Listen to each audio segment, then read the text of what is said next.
Assalamualaikum warahmatullahi wabarakatuh. Perkenalkan, nama saya Liana Devitri dari tingkat 2C, Prodi S1 Keperawatan. Pada kesempatan kali ini, saya akan menjelaskan permainan apa saja sih yang dapat melatih motorik halus anak yang bisa kita temukan pada gadget, khususnya pada anak di atas usia 2 tahun. Nah, sebelum saya memberitahu apa sih permainan-permainan yang dapat melatih motorik halus anak yang bisa kita temukan pada gadget, saya akan menjelaskan terlebih dahulu apa sih itu motorik halus. Jadi, motorik halus itu adalah kemampuan yang melibatkan keterampilan fisik yang berhubungan dengan otot kecil dan juga koordinasi mata dengan tangan. Nah, saraf motorik halus ini bisa kita latih dengan salah satunya bermain permainan. Tapi, kemampuan motorik halus pada anak ini berbeda-beda, jadi kita tidak bisa menyamaratakannya. Semua itu tergantung dari pembawaan anak tersebut dan juga stimulus yang didapatkan. Nah, selanjutnya saya akan memberitahu permainan apa saja sih yang bisa kita berikan pada anak yang bisa kita temukan pada gadget. Nah, permainan-permainan tersebut bisa seperti puzzle, susun balok, lego, susun kata, susun kalimat, ataupun mewarnai dan juga menggambar. Tapi yang perlu diperhatikan di sini, permainan-permainan tersebut juga harus kita berikan sesuai dengan usianya. Jadi, para orang tua juga harus tahu permainan mana nih yang kira-kira cocok untuk anak usia mereka. Misalnya, pada anak usia 2 sampai dengan 3 tahun, itu pasti perkembangan anak sudah semakin meningkat dan juga mereka akan semakin aktif. Jadi, kita bisa memberikan permainan seperti bangun-membangun, yaitu seperti permainan susun balok, permainan puzzle, juga permainan Lego. Nah, untuk anak usia selanjutnya, yaitu usia 4 sampai dengan 6 tahun, kita bisa berikan juga permainan seperti sebelumnya, hanya ditambah dengan permainan-permainan seperti menggambar, mewarnai, atau juga bisa dengan permainan susun huruf, juga susun kata. Kenapa?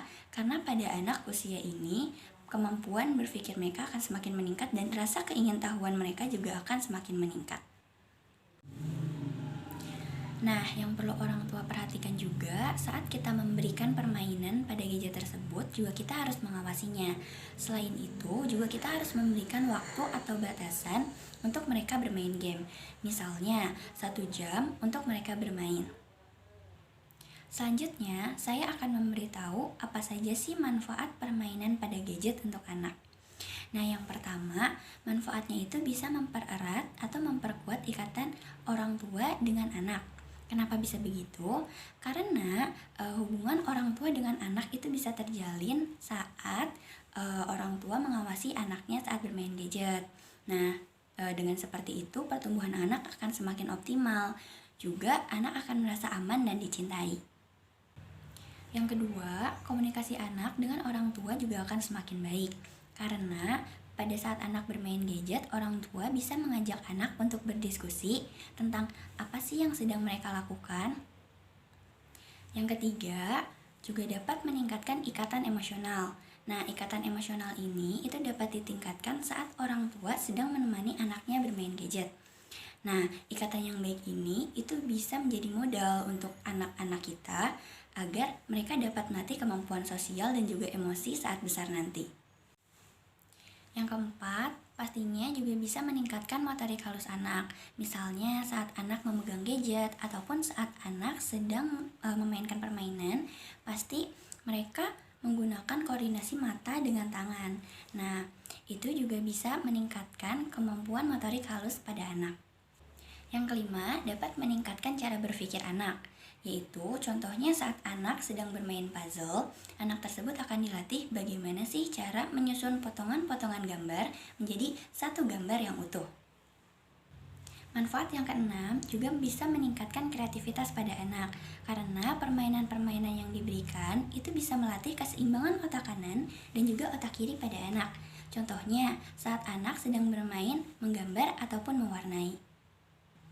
Nah, cukup sekian yang dapat saya sampaikan. Mohon maaf apabila ada salah kata yang kurang berkenan. Semoga informasi ini dapat membantu. Wassalamualaikum warahmatullahi wabarakatuh.